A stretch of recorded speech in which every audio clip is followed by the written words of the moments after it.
Ó, você é nova, você pode ter outro filho. É normal, querida, isso acontece nas melhores famílias, viu? Super normal. Ó, melhor do que vir doente, viu? Foi assim que Deus quis.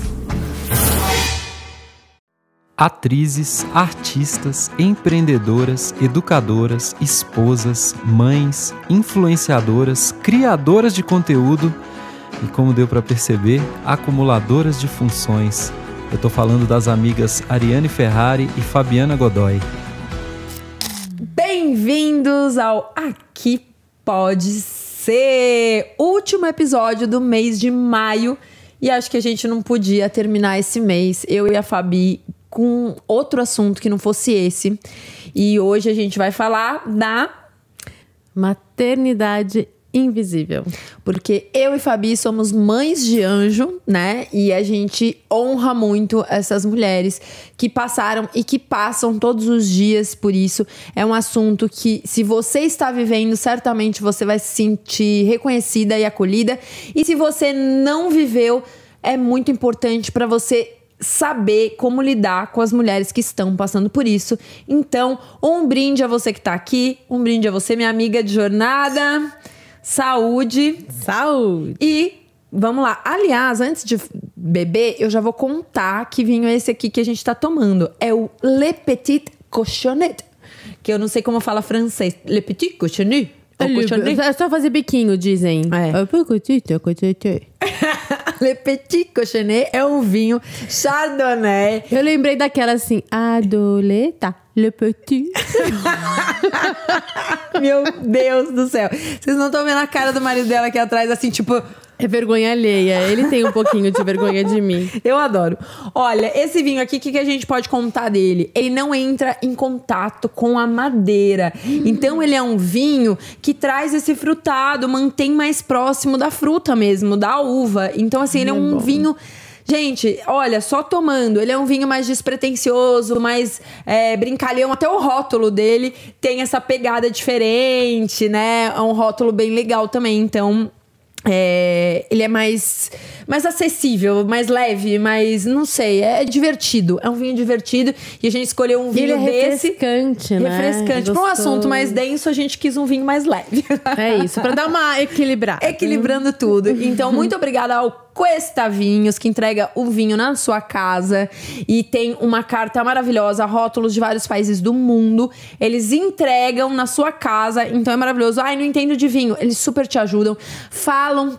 E aí, outro agradecimento é dos nossos parceiros queridos. Sim, um brinde a Happy, que nos veste daqui de Botucatu. E a Morena Flor, que também nos apoia aqui com todos os nossos acessórios.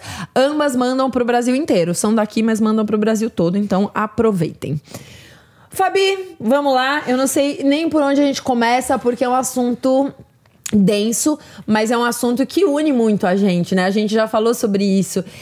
A gente virou amigas mesmo, eu acho, muito amigas, porque os nossos filhos nos aproximaram, né? A gente conta sempre isso, né? Nossos filhos nos uniram. Então, a gente tem uma história muito bonita. Tanto, né, a Antonella, que é a filha que segue viva, como a Helena, que partiu, Micael, que partiu, mas os nossos filhos nos uniram demais. E... eu quero começar homenageando todas essas mães, porque a primeira coisa que acontece quando a gente perde um filho e quando a gente não tem nenhum outro, a Fabi já tinha outros, né? Depois ela vai falar do outro lado, mas eu que não tinha nenhum filho, o que aconteceu? Ah, mas você pode ter outro. Ah, mas você é jovem, logo você engravida de novo. Ah, foi porque Deus quis. Se Deus quis assim, é assim. Ah, mas isso é comum, né? É comum. Melhor do que vir com problema. Vai que nasce doente. Então, tem muitas coisas aí que a gente ouve, mas tem uma coisa que dói muito. Todas essas doem, né, gente? Dói muito, porque invalida a nossa maternidade. Mas tem uma que é muito doída, que eu quis colocar esse episódio nesse mês de maio também, por esse motivo. Quando eu lembro que, logo quando eu perdi a Helena, veio o Dia das Mães, um pouco depois. E aí, eu tava numa reunião familiar e tal, todo mundo recebeu o Feliz Dia das Mães. Eu não. E foi tão doído pra mim, porque assim, quer dizer, porque a minha filha não está aqui fisicamente comigo, eu não sou mãe, né? Então, inviabiliza completamente a maternidade da outra pessoa. Eu costumo muito dar parabéns para mulheres que eu percebo que já perderam. Eu ganhei uma rosa nesse Dia das Mães, que eu perdi a Helena, e foi tão significante para mim, sabe? Alguém ter reconhecido a minha maternidade foi muito forte. O Ramon fez uma carta também, né? Me deu essa carta de presente, escrevendo como se fosse ela, né? Mamãe, não sei o quê. Então foi muito importante. É um detalhe que faz muita diferença. Eu acho que mais do que as pessoas que não perderam filhos saberem o que não dizer para uma mãe que perde um filho, é importante a gente falar que é muito importante reconhecer a maternidade, né? Validar. Eu acho que o primeiro passo é validar a maternidade, a existência dessa maternidade, né? Com certeza. E eu tenho certeza que tem muitas, mas muitas mulheres que já passaram por isso e que passam por isso e que ninguém nem fica sabendo. Não fica. Né? E essa dor fica lá guardadinha num lugar assim que não é fácil. Que não é fácil, né? Inclusive, também não é fácil esse outro lado, né? Que nem você falou, né? Do que falar pra essa mãe. É muito difícil. Essa semana mesmo, uma amiga minha perdeu o bebê. Então, quando eu fui lá, e aí, vocês estão bem? Mandando mensagem, né? E aí, vocês estão bem? Tudo certo? Muita, né? Que legal, espero que... Ai, Fabi, eu perdi, né? Não... Eu só fui mandar mensagem à noite, assim, isso era de manhã, porque eu não sabia o que falar. Isso, né? Porque você já passou por isso, né? Isso porque eu já passei, isso porque eu sei, mas é que é um momento tão delicado. Eu falei, calma, eu preciso parar, né? Levar em consideração toda essa história dela e a história que eu tive também, né? Mas não é uma coisa fácil, né? Eu acho que a morte ainda é vista como um tabu. Exatamente, eu ia falar sobre isso. Eu ia falar, a gente é educado nessa vida pra absolutamente tudo, menos pra morte, que é a única certeza que a gente tem na vida. Por isso que eu acho que é tão bonito a visão, por exemplo, mexicana da morte, né? Que é essa passagem, a morte é colorida, né? Eles têm uma grande festa no Dia dos Mortos, linda. Tem um filme, ótima referência de filme pra gente falar aqui no dia de hoje, que é o filme Coco. Você já assistiu? Não. É um filme fundamental pra todo mundo, pra gente, pras crianças, pra gente entender a morte. É um menininho que tem uma relação ali, né? É um filme de animação que tem uma relação com o Dia dos Mortos, porque no Dia dos Mortos é um canal que se abre para a espiritualidade, pro outro lado. Então, os mortos transitam de lá pra cá, daqui pra lá. E aí, essa criança, ela vai para lá, ela vai em busca desse avô que ela perdeu e que ninguém fala dele, ninguém pode falar dele. E ele toca música, tem tudo a ver com o seu trabalho, porque ele se conecta com o avô através da música. E aí ele pega o violão do avô e ele começa a tocar, e ele quer entender quem é esse avô, enfim, ele atravessa. E aí ele vai viver nesse universo da morte, que é todo mundo colorido, que é tudo cheio de vida, que é tudo não sei o que. Ele entra nessa passagem do Dia dos Mortos e vai parar lá no Dia dos Mortos. Então, assim, é muito bonito o filme, porque traz essa visão mexicana, né, do Dia dos Mortos, colorida, feliz também, de certa maneira, porque tem essa possibilidade de visita. A gente em casa tem e mantém, né, a cultura mexicana. Então, uma coisa muito legal que a gente faz a gente monta a oferenda de Dia dos Mortos, igual no México. E daí a gente deixa as oferendas, não é religioso, tá, gente? Todo mundo, todas as religiões do México fazem. A gente monta o altar e aí a gente deixa lá, por exemplo, uma tequila pro pai do Ramon. A gente deixa a roupinha que era da Helena, a gente deixa com uma foto da Helena. A gente monta a oferenda no Dia dos Mortos e aí a gente coloca lá. Então, por exemplo, uma tequila pro pai do Ramon, a gente coloca a roupinha da Helena. E a Antonella faz muito o quê? Ela fala assim, eu vou colocar essa boneca que eu acho que a Helena vai gostar de brincar. Eu vou colocar o suco de acerola. Você faz, mamãe, um suco de acerola pra Helena, porque eu acho que ela vai gostar? Então a gente vai deixando as coisas, ela vai criando essa relação. O Ramon normalmente acorda antes, joga um pouco do suco fora, por exemplo, muda a boneca de lugar. E ela acorda super feliz, sério, super feliz, falando assim... Mamãe, a Helena brincou com a boneca e deixou lá no quintal. Mamãe, a Helena tomou todo o suco, acho que ela gosta de acerola, sabe? É muito legal, assim, porque eles têm uma visão outra da morte, outra da vida. No México, todo mundo usa, tipo, sei lá, você pede uma pizza no Dia dos Mortos, o entregador vem vestido. No trânsito, o entregador, no mercado, os caixas de mercado estão vestidos. Então, assim, é uma cultura muito diferente da nossa, que de fato nós não somos educados para isso, né? Inclusive, falando do ponto de vista de educação, uma coisa que as pessoas me perguntam muito é isso: tipo, ela sabe que ela tem uma irmã, que você perdeu um filho. A terapia sistêmica fala muito disso, né? Tudo aquilo que a gente exclui toma força. E aquilo que a gente valida, a gente resolve, né? Então, validar essa existência pra ela também é muito importante. Ela não é a primeira filha, ela é a segunda filha. Ela não tem que carregar esse peso da irmã mais velha, esse lugar da irmã mais velha, porque ela não é. Entendeu? E essa naturalidade que as coisas foram ditas pra ela. Então, por exemplo, a maternidade dela já tinha ela e um anjinho em cima. Sempre tem um quadro de anjinho com a data de nascimento da Helena, tudo certinho no quarto da Antonella. Quando a gente desenha a família, a gente sempre desenha a Helena. Então, a gente vai trazendo esse pertencimento pra esse círculo, né? Então, ele é muito curativo também. Enquanto família, eu sinto que isso é muito bom, assim, pra todos. E eu ia falar bem disso, assim, né? O quanto que é importante a gente colocar em palavras essas coisas que acontecem, que muitas vezes a gente não coloca, né? A gente guarda, a gente fala, não, melhor não falar sobre isso. Não, isso daí é um assunto que a gente não pode tocar. Não, isso daí deixa todo mundo muito triste, melhor a gente não falar. Só que daí, quando a gente não fala, isso vai para um lugar que vai ficando lá dentro e vai se transformando em algo que não é bom. Não. Quando a gente fala, esse lugar, ele vai achando o seu espaço, sabe? E vai também deixando a gente e a criança e os irmãos e todo mundo, né, que está envolvido, né, mais tranquilo, né? Porque ele tá lá, ele existe num lugar.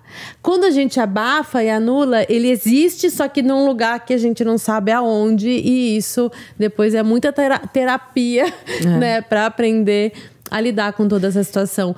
Então, eu acho que esse assunto é difícil de falar? É difícil de falar. Precisamos falar? Precisamos. Para justamente dar voz, né? É nossa obrigação aqui, nesse podcast, dar voz. E essa voz, ela precisa correr, porque mães que têm filhos que morrem na barriga são mães e continuarão sendo mães. Então, uma coisa que eu costumo, por exemplo, dizer para pessoas que perdem filhos, porque já aconteceu depois de mim, eu sinto muito pela sua perda. Você sempre vai ser a mãe do seu filho. Só isso. Sabe? Às vezes a gente não precisa falar nada. Se você não sabe o que é falar, fala, eu sinto muito pela sua perda, porque você não sente muito por outra coisa, porque não é seu, é da pessoa. Então, assim, eu sinto muito pela sua perda, você valida que a perda é do outro, né? E você reconhece o seu lugar.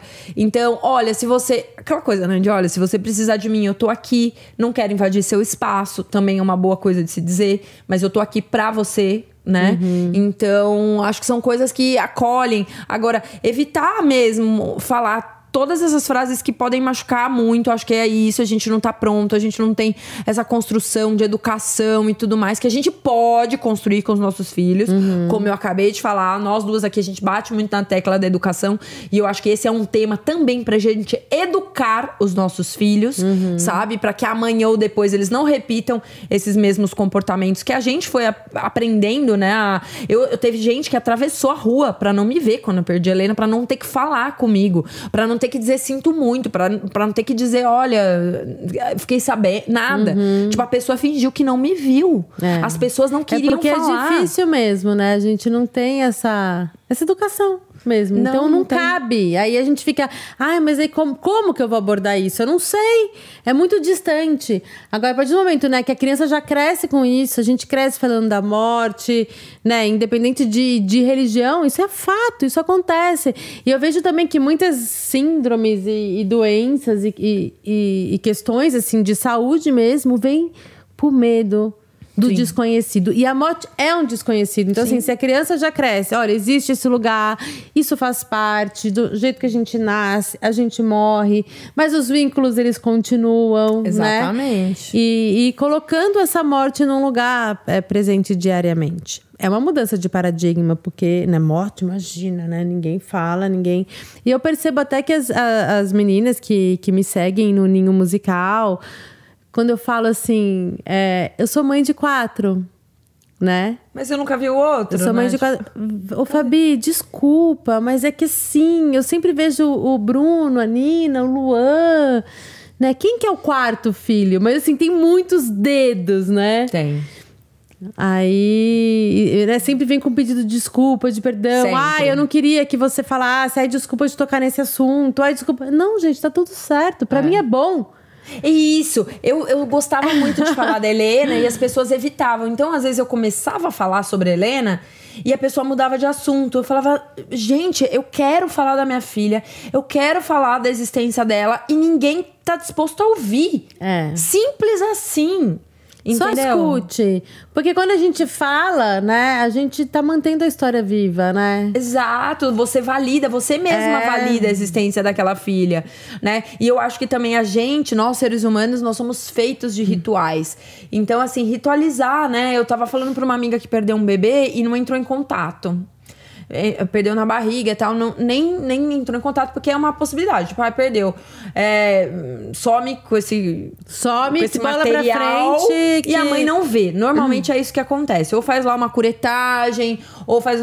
E a mãe não vê. Eu entendo que é um processo individual, né, de cada pessoa mesmo. Porém, estatisticamente, e todos os estudos mostram o quê? Que alguém que vivencia esse luto, né, que vai lá, olha para aquele filho e valida essa dor, vive aquele luto, fecha aquele luto, segue de um jeito muito mais fácil. Você tem que elaborar o luto, não dá pra gente passar por cima de tudo, como se a gente não tivesse engravidado, como se a gente não tivesse parido, ou não tivesse perdido, ou não tivessem tirado um filho da gente. Isso aconteceu. E não dá pra não olhar pra isso. Porque se você não olha pra isso, você só tá jogando a sujeira embaixo do tapete. E vai ficar sempre ali. Você vai levar isso pra sua próxima maternidade, pra sua próxima gestação. Você vai levar isso pra sua vida. Você vai carregar essa dor imensa pra sempre. Mesmo que escondida. O que é muito louco é isso, a gente não se prepara pra isso. Né? Então a gente nunca, se tem uma coisa que a gente nunca vai ficar imaginando e vibrando e tentando aprender a lidar, é com isso. Claro, mas é por isso que os profissionais de saúde... Por isso que é legal a gente falar, porque às vezes uma mãe que nunca passou por isso, ouvindo já a gente falando sobre isso, a hora, né, de repente, né, enfim, aconteça alguma situação parecida, já vai ter as ferramentas. Agora, como ninguém fala, e a gente também não pensa, porque não é isso que a gente quer, né, então a gente só pensa em coisas boas e tudo mais, né? Quando acontece, aí você também não sabe como lidar.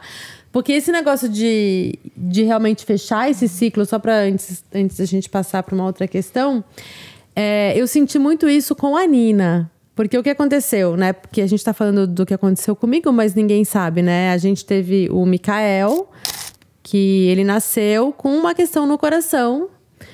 E que até hoje a gente não entende direito. E que daí ele ficou um mês internado e veio a falecer numa pequena cirurgia, não aguentou.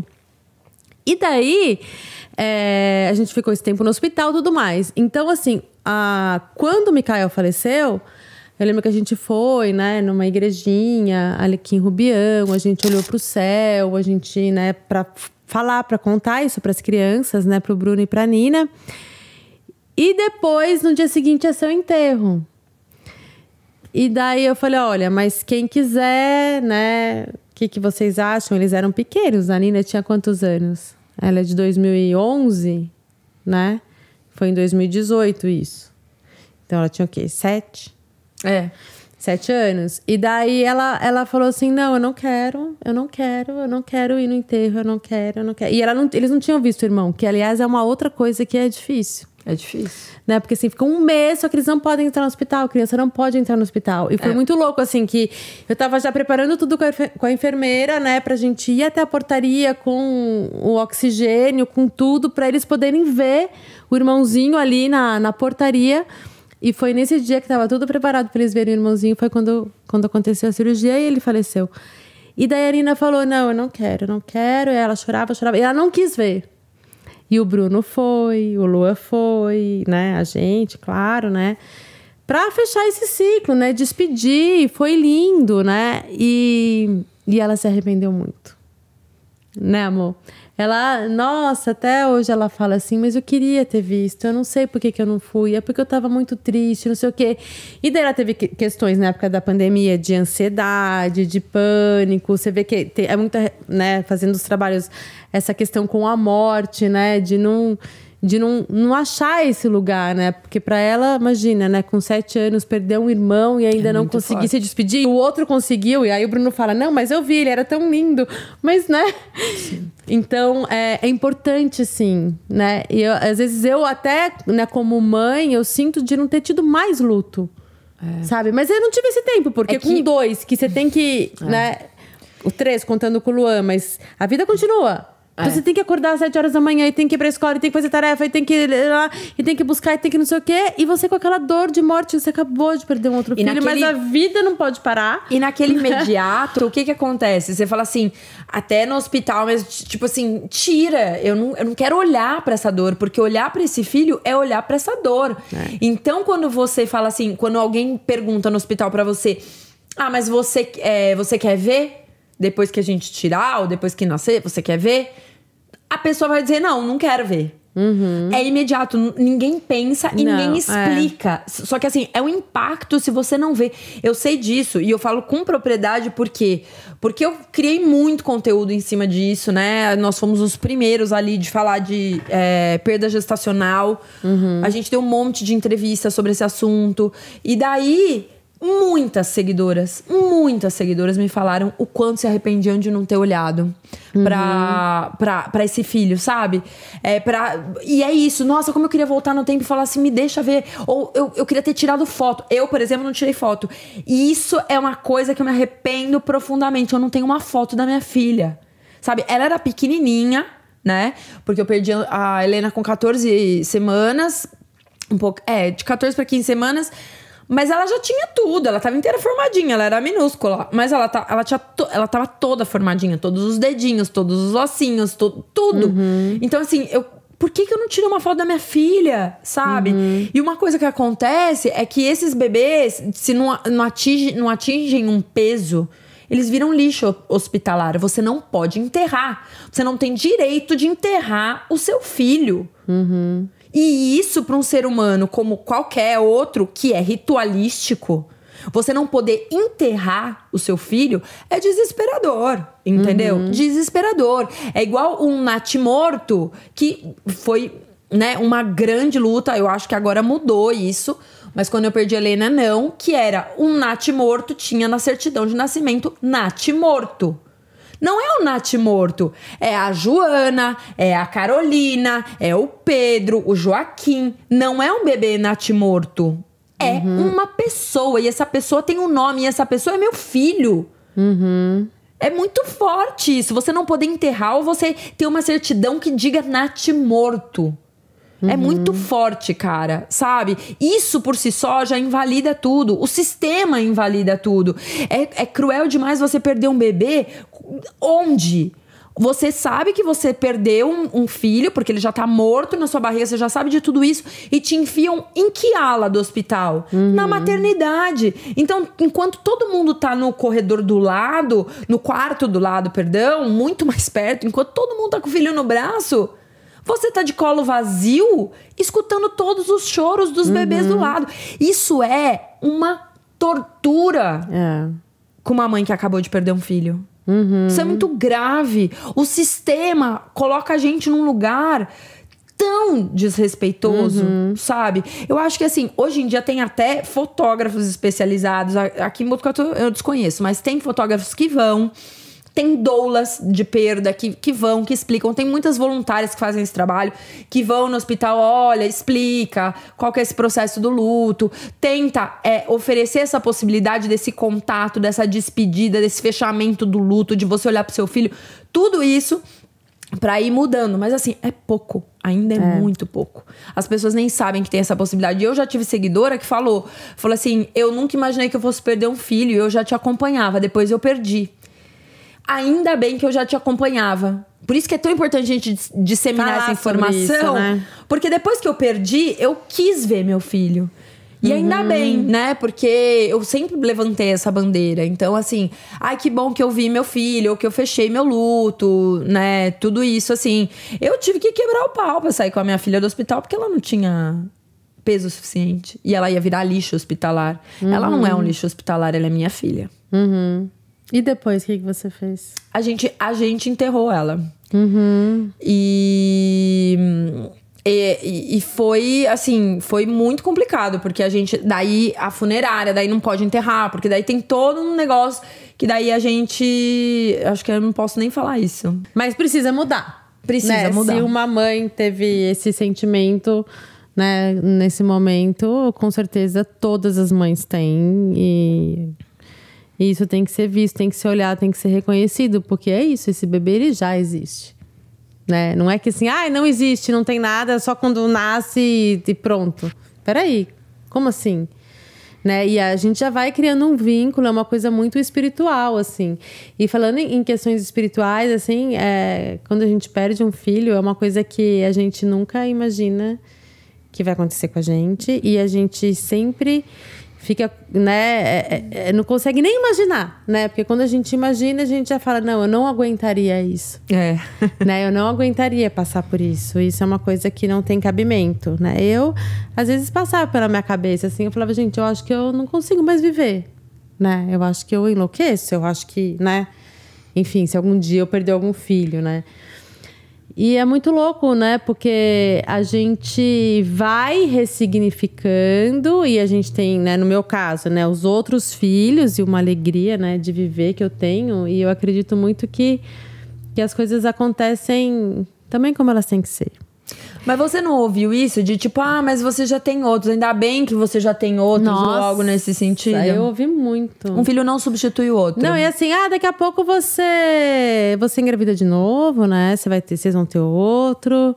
Não dá. Eu lembro que chegava uma hora que eu até concordava, eu falava, é verdade. Tipo, porque quando eu perdi o Mikael, tiraram meu útero. Imagina, eu agora tô com 45, né? Porque eu tinha o quê? 2018. Não sei fazer 41, 42, 40. Não dá pra ficar tendo mais um monte de filho assim depois de uma certa idade, né, gente? Então, assim, eu sabia que isso, né, impossível. Mas isso sim, né? Não, depois vem outro. Não, tudo bem. Como se fosse uma coisa assim, comprei uma roupa, sujou. Peraí, que eu vou comprar outra. Como se um filho substituísse o outro também. E tá tudo certo. Mas esse lugar, né, aí eu lembro que eu achei um conforto que me falaram na época, e que depois eu fui tentar entender um pouco mais, que é assim, né? Que é da antroposofia, né? O Rudolf Steiner, ele fala que as crianças, elas nos escolhem, né? Acho que eu até comentei isso no nosso podcast da culpa. Mas nesse caso também, né? Então, assim, tem uns combinados, sim, né? Espirituais aí. E que, independente de crença, mas assim, né? Eu acho que isso ajuda muito a gente a achar um lugar para isso também, né? E que algumas almas, elas precisam passar por isso. Desse tempo breve aqui na nossa terra, enfim. E que daí a gente já faz um combinado espiritual que a gente vem para esse mundo com uma força ou não, enfim, a gente vem já proposto a isso, né? Aberto para receber essas almas que vêm rapidamente e vão embora rapidamente, né? Eu acredito. E que aí é uma evolução mesmo, assim, é um passo, enfim, sem entrar muito em detalhes. Mas quando a gente sabe que a gente está ajudando também, né, a essas passagens, que isso faz parte de uma evolução, que faz parte de um processo e que essas almas elas precisam também, né, desses úteros aqui para fazerem, né, essa breve passagem, isso também ajuda, né? Então assim, a gente vai tentando, né, achar alguns pontos de apoio, uma coisa pra tentar entender algo que não dá pra entender. Mas então, tem uma coisa aí que é muito importante quando a gente perde um filho, que é o ressignificar. É isso.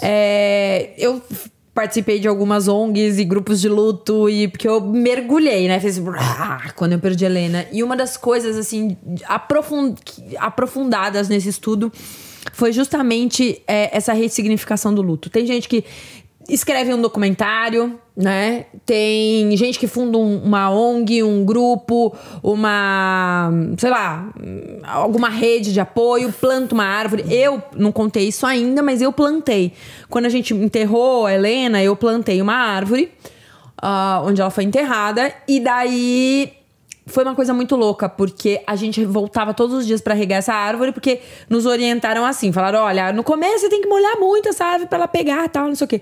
E a gente, lógico, foi cuidar muito, né, dessa árvore, porque ela era ali um jeito da gente ressignificar nossa filha e tudo. E daí que roubaram a árvore. Cara, quando roubaram a árvore, parecia que tinham roubado nossa filha de novo. Meu Deus.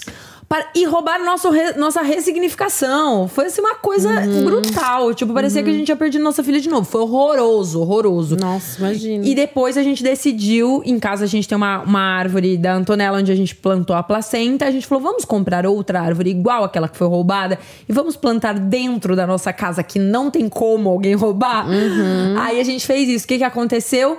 A árvore tava linda, maravilhosa. A gente foi fazer uma viagem de final de semana, a gente voltou. Em 2 dias a árvore tava morta, seca, cheia de broto e morreu, definhou. E não sei se isso tem um significado. Eu até fiz um vídeo sobre isso no Instagram. E foi um vídeo que, assim, tanto no TikTok como no Instagram, foi um vídeo que bombou. E bombou de vários tipos de comentário também. Do tipo, deixa a sua filha embora. Você que não tá deixando ela, você não percebeu que até a árvore já morreu? Sabe, coisas assim? Cara, eu só respondo assim, quando você perder um filho, você ressignifica do jeito que você quiser. Por enquanto, quem perdeu a filha fui eu e eu faço o que eu quiser. Oi, sabe? Mas não é que eu tô segurando minha filha. Não, era uma coisa assim, total assim, de ressignificar e tal. Tanto que agora a árvore está morta. Eu joguei fora? Não, fui no Pinterest, olhei, fiz assim, árvore seca, decoração, estamos fazendo uma decoração agora com essa árvore. Então, assim, esse ressignificado, ele dá muita força pra gente. Tem filmes e filmes sobre isso. Eu tô tentando lembrar o nome de um filme agora, que eu não vou lembrar, mas na edição eu vou pedir pra colocar aqui pra vocês, num documentário maravilhoso sobre ressignificar. E ele conta como você ressignifica a morte. Então ele vai contando como pessoas escreveram livros, poesias. E agora eu quero chegar em pessoas que escrevem músicas, como você, que também escreveu uma música pro Mikael. E eu queria saber se você poderia dividir com a gente essa sua ressignificação da música que você fez pra ele. Sim, essa música é isso. Foi muito importante, assim, porque nesse processo a arte vem, né, muito com isso, assim, né, da gente colocar pra fora coisas que estão guardadas ali. Então vem como um alívio, né, com uma expressão assim, traz uma leveza também, e essa ressignificação, né? Eu vou mostrá-la para vocês. Saiu, deixando a porta aberta, entrando frio e névoa, partiu a minha pedra, meu rubi. E me deixou vazia, triste agonia. Eu tanto te queria, meu guri. Te sonhei pra sempre, cantar pra você na varanda ao amanhecer.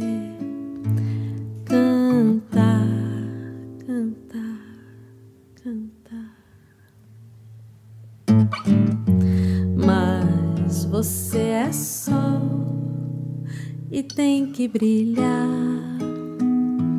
Ora aqui, ora lá, brilha, brilha, brilha. Não fique por mim, não fique por mim. Amanhã eu te conto, amanhã eu me respondo, amanhã no reencontro, amanhã. A gente precisou de um tempinho pra se recompor depois dessa música. E então, já que a gente tá falando da invisibilidade materna, agora a gente queria tocar num assunto que ninguém fala, que é a invisibilidade paterna. No meu caso, quando a gente perdeu a Helena, ninguém falava disso. O homem, ele se recolhe, tem muito isso. O homem se recolhe porque a gente tá passando, além de tudo, por um processo físico. Porque tem o nosso corpo, porque se você fez uma cesárea, você tá com corte, porque se você teve uma perda, você tá com, sei lá, você tá... Enfim, você tem a questão física muito forte, que você tá tentando entender. Não é só a questão emocional, tem o físico que também... Tipo, cara, leite, sabe? Você perdeu seu filho, você perdeu... E você tem leite pra quem? Pra como? Então tem muitas questões que você tem que lidar que são muito fortes. Então já tem a invisibilidade materna. Imagina o pai. Ninguém falava disso quando a gente perdeu. E a gente fez um material sobre esse luto paterno, que foi muito difícil pro Ramon se abrir, porque ele realmente não se abria pro assunto, porque pra ele era muito difícil mesmo. Mas eu acho que um dia, inclusive, no mês dos pais, a gente podia chamar aqui o Ramon e o André pra gente, de verdade, colocar esse assunto no holofote, um episódio inteiro, porque a invisibilidade paterna é muito pesada, né? Porque tem culturalmente a raiz de, nossa, não, eu não posso falhar com ela porque ela precisa de mim, porque eu não posso falar, porque o corpo eu sou homem, é dela, eu não choro, eu não homem, isso, não eu não choro. sinto, eu não nada. Tem tantos lugares difíceis aí, né? Então, assim, aí depois, enfim, que nem você, né? Que o André não é pai dos seus outros filhos, né? Então, assim, então ele não é pai? Ele é pai. Ele é pai de todos, né? Porque ele cuida. É isso Mas, que eu tô assim, falando. Isso ele é uma coisa aqui dentro de casa, né? Então, agora, mas é isso saiu que eu tô daqui, falando. é isso, Quebra saiu a bolha. da porta da rua pra rua. Não é pai. Não é pai de Não, nada. não existe. Nem deles, nem De ninguém, né? Nem do Mikael. Nem do Mikael. E imagina, né? Eu sinto muito isso, assim. Eu sinto que, nossa, eu consegui muito superar isso. Eu acho que eu superei, né? 5 anos depois, eu falo, não, superei. Parece que foi ontem, né? Sim. Mas assim, eu sinto que eu superei e saí viva dessa história toda. Mas muito graças ao André. Então, assim, eu acho que essa parceria também do pai, do marido, do parceiro... É uma coisa assim, eu falo, gente, se ele fosse um outro homem com uma outra personalidade... Não dava, com uma... né?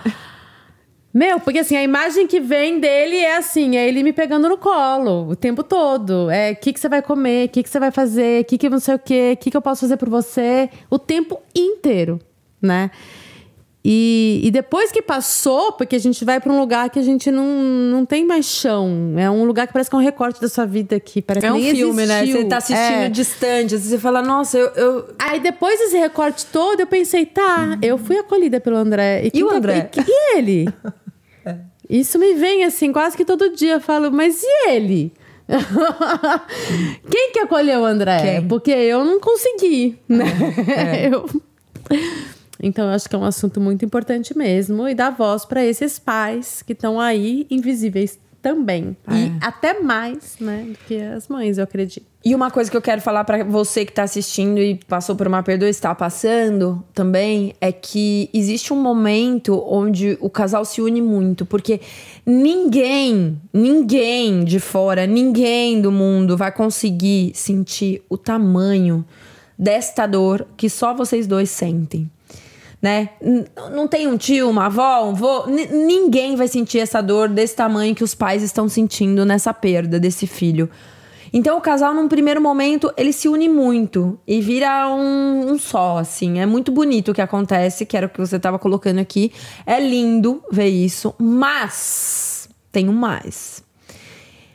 Estatisticamente, é absurdo, assim, 80 e tantos %, eu não vou lembrar o número exato, mas assim, 80 e tantos % de casais que perdem filhos, se divorciam. Não é um número é um número absurdo. Por quê? Porque depois que esse relacionamento se fortalece com a perda, porque os dois estão sentindo a dor, depois disso, o que acontece é a mulher, nossa, mas ele tá voltando a viver.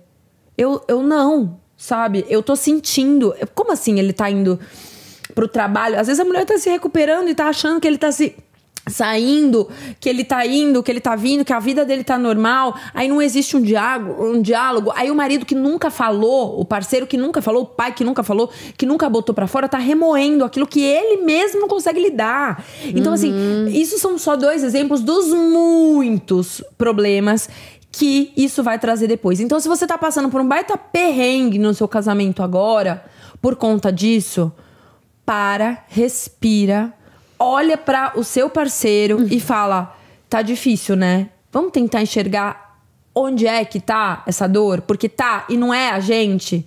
O que ficou doído em você? O que ficou doído em mim? Porque teve coisa que ficou doída pra trás, né? Ou você saiu antes, você voltou pra vida antes, ou porque seu corpo não impactou em nada e o meu que mudou inteiro.